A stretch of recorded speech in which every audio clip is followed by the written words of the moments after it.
এদের কেউ পূর্ব বর্ধমানের বাসিন্দা হলেও কেউ আবার মালদার, আবার কেউ কেউ উত্তর দিনাজপুরের। সকলের পেশাও কিন্তু ভিন্ন জানেন, কেউ কৃষক, কেউ চা বাগানের শ্রমিক, কেউ আবার লটারির টিকিট বিক্রি করতেন। তালিকায় রয়েছে টিউটরেরা, গৃহশিক্ষকেরাও। প্রত্যেকের পেশা ঠিকানা আলাদা আলাদা হলেও আশ্চর্যজনকভাবে মিল রয়েছে একটা বিষয়, প্রত্যেকেই কিন্তু নিজের নিজের এলাকায় কম্পিউটার বিশেষজ্ঞ বলে পরিচিত। পশ্চিমবঙ্গে একাদশ এবং দ্বাদশ শ্রেণীর ছাত্রছাত্রীদের ট্যাব কিনতে তরুণের স্বপ্ন এই একটা প্রকল্প শুরু করেছিল পশ্চিমবঙ্গ সরকার, যেখানে পড়ুয়াদের 10,000 টাকা করে দেয় রাজ্য সরকার।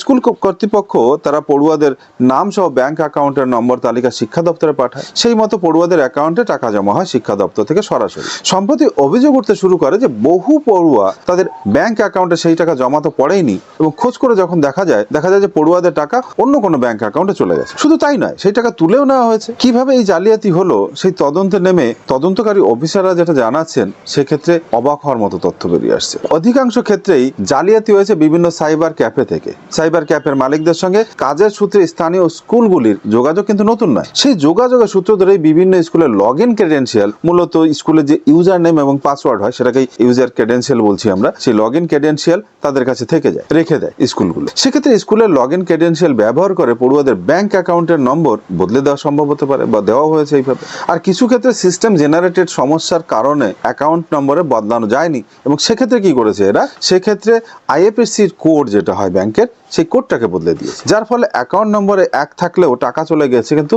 অন্য অ্যাকাউন্টে। এভাবে রাজ্যের 5-6টা জেলায় সব মিলে প্রায় 2000-এর বেশি পড়ুয়ার যে ট্যাব কেনার টাকা সরকার কিন্তু সেটাকে রিলিজ করে দিয়েছে, কিন্তু পড়ুয়ারা পাননি। জালিয়াতির জন্য ভিন রাজ্যে সাইবার প্রতারকদের সাহায্য নিয়ে থাকতে পারে এরা। বিহারের কিষানগঞ্জ থেকে মধ্যপ্রদেশের রায়পুর সহ একাধিক শহরে এই দুর্নীতি চক্র ছড়িয়ে রয়েছে বলে অনুমান করা হচ্ছে। ট্যাব দুর্নীতির বিষয়টি প্রকাশে আসতেই স্বাভাবে অস্বস্তিতে পড়েছে মমতা প্রশাসন। প্রশ্ন উঠেছে শিক্ষা দপ্তরের ভূমিকা নিয়েও। বিষয়টি নিয়ে ক্ষুব্ধ মুখ্যমন্ত্রী। তার নির্দেশে রাজ্য পুলিশের ডিজি রাজীব কুমার সহ অন্যান্য আধিকারিকদের সঙ্গে ইতিমধ্যে বৈঠক করেছেন মুখ্য সচিব মনোজ পান। তদন্তে নেমে পুলিশ যারা ধরা পড়েছে বর্ধমানের এক বাসিন্দা, তাকে জিজ্ঞাসাবাদ করে মালদহ, দিনাজপুর থেকেও গ্রেপ্তার করা হয়েছে আরো কয়েকজনকে। উত্তরবঙ্গ থেকেও দুর্নীতির কাণ্ডে গ্রেপ্তার করা হয়েছে কয়েকজনকে, যার মধ্যে চা বাগানের একজন শ্রমিক রয়েছেন, একজন কৃষক রয়েছেন। এছাড়া মালদা থেকে গ্রেপ্তার করা হয়েছে ভগবানপুর কেবিসি স্কুলের চুক্তিভিত্তিক একজন কম্পিউটার শিক্ষক। কলকাতা থেকেও একাধিক থানায় কলকাতার অভিযোগ দায়ের হয়েছে এই বিষয়ে। প্রথমে যাদবপুর, তারপরে ঠাকুরপুকুরে 2টি করে স্কুল থেকে এই অভিযোগ উঠে আসে।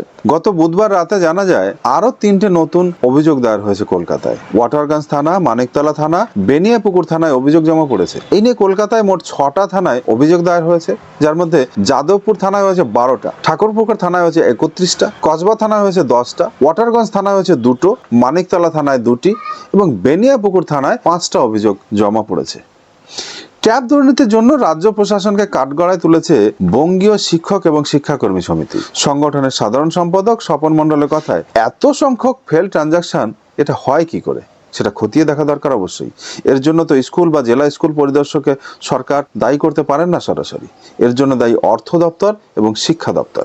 শিক্ষানুরাগী ঐক্যমঞ্চের সাধারণ সম্পাদক কিঙ্কর অধিকারী সন্দেহ ট্যাবের টাকা ঘিরে বড় ধরনের কোনো দুর্নীতি হয়ে থাকতে পারে। তার বক্তব্য, স্রেফ অনুমানের ভিত্তিতে এফআইআর না করে প্রকৃত তদন্ত করা হোক। পশ্চিমবঙ্গ কি ধীরে ধীরে জালিয়াতির আতুরঘরে পরিণত হচ্ছে? প্রত্যেক দিন কিছু না কিছু কারাপশন, কিছু না কিছু দুর্নীতি আমরা যেন শুনতেই পাচ্ছি। বড় ধরনের দুর্নীতির মধ্যে আমরা দেখেছি 2016 সালে যে শিক্ষক নিয়োগ দুর্নীতি, আমরা দেখলাম রেশন দুর্নীতি, এছাড়া আবাস যোজনা নিয়ে দুর্নীতি আমরা দেখেছি। গলি মহল্লায় কোনো একটা কাজ করতে গেলে সেখানে পার্টি লিডারদের পয়সা না দিলে পরে কাজ করা যায় না, সে তো দুর্নীতি আছেই। এবার দেখুন শিক্ষা খাতে, চিকিৎসা খাতে দেখেছি আরজি করে ঘটনার পর আরজি করের প্রিন্সিপাল আজকে জেলে রয়েছেন, সেখানে আমরা দেখেছি কি কি ধরনের দুর্নীতি হয়েছে। এটা এখনো তদন্ত চলছে, সে বিষয়ে নাইবা বললাম। কিন্তু এখন দেখুন শিক্ষা ক্ষেত্রে ছাত্রদের জন্য ট্যাব, সেক্ষেত্রেও এত বড় ধরনের দুর্নীতি। কি বলবেন আপনারা সেটা আপনার কমেন্ট বক্সে অবশ্যই লিখে জানাবেন।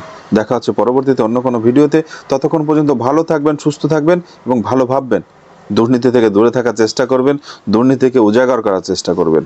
দেখা হচ্ছে পরবর্তীতে। নমস্কার।